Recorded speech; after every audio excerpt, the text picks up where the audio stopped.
and today I am planting some ranunculus bulbs. I'm planting ranunculus in spring. You can plant them in spring or autumn. The important thing to remember is though, if you are sent them in the spring, is to plant them in the spring. And if you're sent them in the autumn, you plant them in autumn. Bulbs do lose their freshness over time if they're not planted, so it's best to get them planted while they're still fresh. So when you're planting in the spring, you can get them started off from as early as sort of late February and plant them up until around about late April, early May, and then they will flower from around about early midsummer, that sort of time. If I were to plant them in autumn, sometime between September and December, they would flower in spring, around about April. So you can you can order from both seasons, plant them in both seasons, and then you can enjoy ranunculus for quite a long time from the spring through to summer, and that's really good option as well. So I've got two lovely varieties. I've got a standard one of our ranunculus colours, ranunculus red, and they're really reliable and they produce multiple stems and lots of colour. And then we've got Italian ranunculus, which are really good for growing as cut flowers because they have really big flowers and long stems, and the flowers are just extra fancy. They're really nice.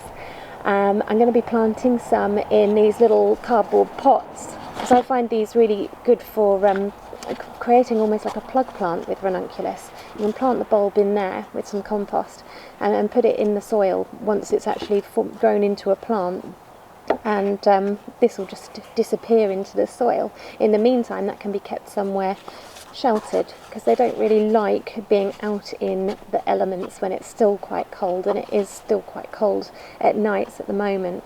Although having said that, they're fairly resilient. You can plant them directly outside in borders if you have mild winters, and if you have a free draining soil they should be quite happy, and they quite like to be left alone. But otherwise you can plant them in a cell tray or in pots like this.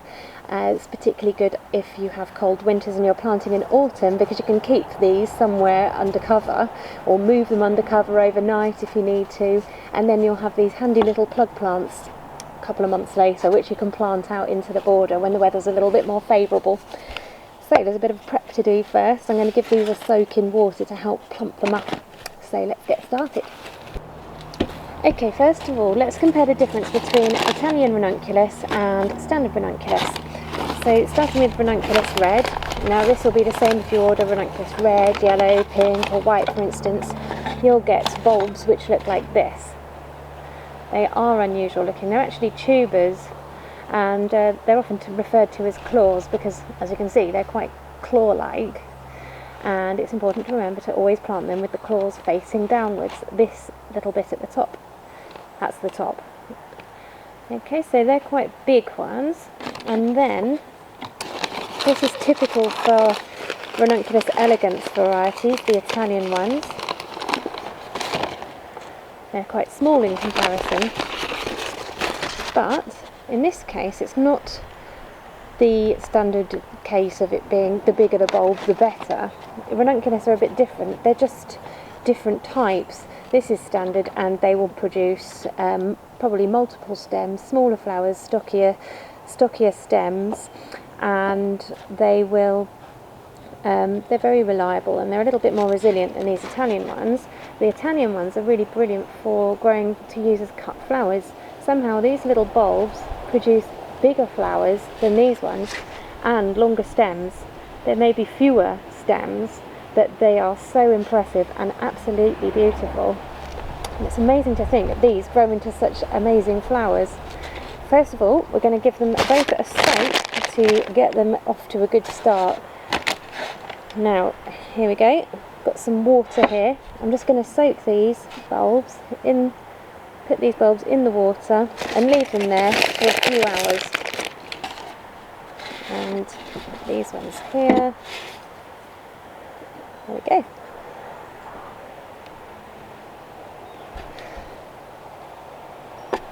There we go. So they're ready to soak now, and they should plump up soon.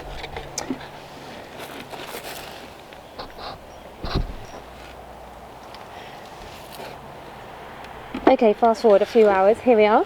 I've got the same again, here we are, but they're all plumped up now. You can see how much they've sort of expanded.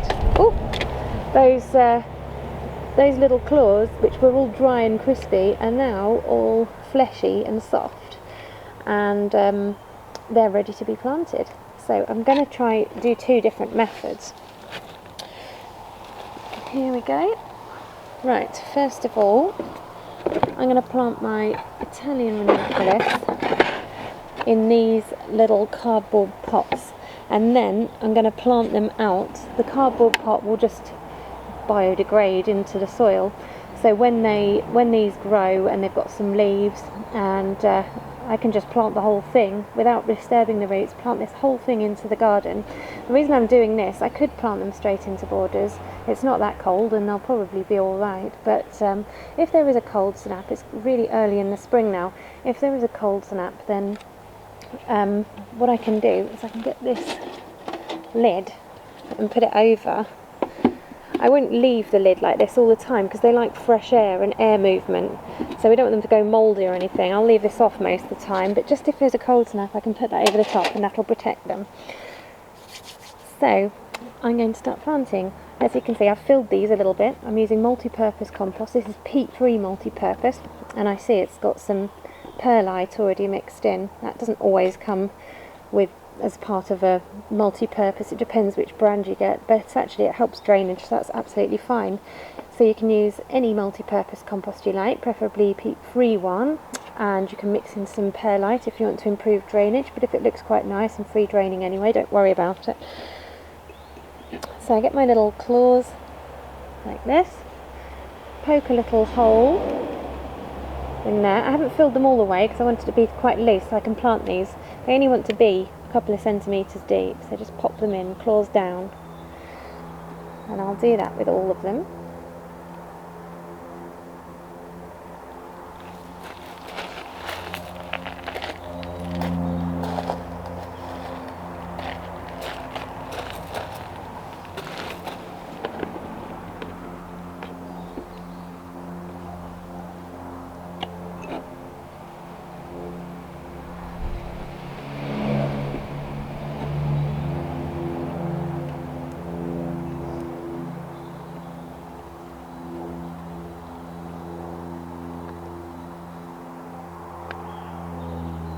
If you were to plant them straight into borders, you should only need to dig a really shallow little hole. They only want to be about 2 or 3 centimetres deep in a border as well. Okay, last one.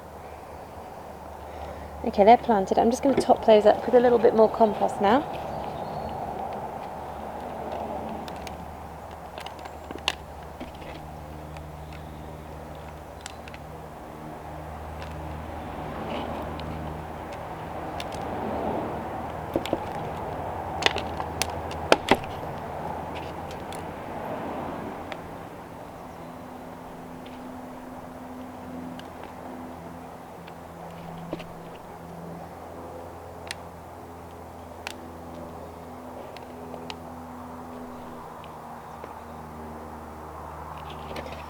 There we go. Just give them a little drop of water just to settle that soil down.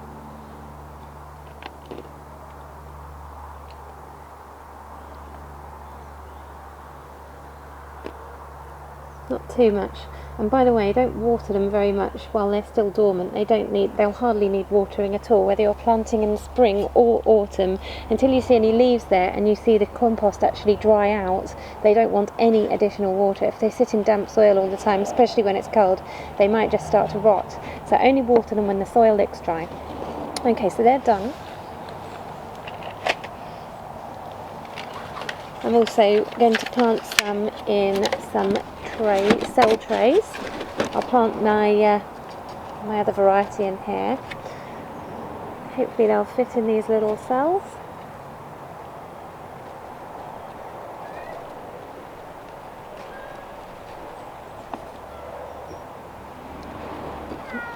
Now, it might take them a a month or two to sprout. Depends what time of year you plant them. Sometimes they're ready and raring to go straight away if you're planting in spring, and you'll see shoots quite soon, within about 4 weeks. If you're planting in autumn, it can take longer. Sometimes they just stay dormant for that little bit longer. But somewhere between 4 and 12 weeks is about normal. There we go. So I've planted 10 there. I shall just top those up now like I did with the other ones. They're tight in these little cells, but the good thing is when they start to grow their roots and they produce some leaves on the top, the roots will hold itself together, the compost together, into a little root ball, and you can just easily, when you're ready to plant, slide them out like that.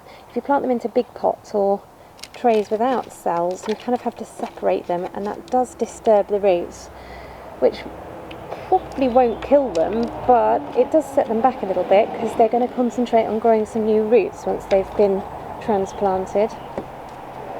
So there we go. Those are done now, and I shall give those a little water as well. And just to show you, I have some that I planted. I do have some that I planted in autumn which are almost ready. So, in autumn I planted some ranunculus bulbs in cell trays. I've taken it out of the cell a little bit earlier. It didn't hold the compost together very well, but it doesn't matter. There we go. This I'm going to just plant this straight in the garden, and there's more still in the tray, which I'm going to leave a little bit longer for those roots to get hold of the compost. So next time I take it out, take one out of there, it just comes out like a nice little plug.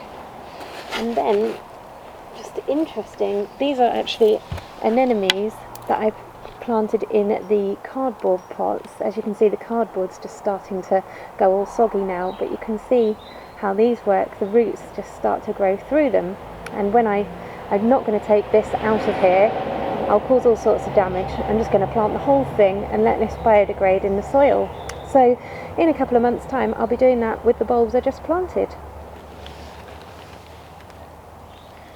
Remember, if you're planting in a border, just use a trowel and dig a very, very shallow hole. They only want to be about 2 to 3 centimetres deep. Once these little ranunculus cores have sprouted some leaves, and the weather's nice and settled, probably around about March, I'll plant these out into a border. I hope you enjoy growing your own ranunculus. Bye.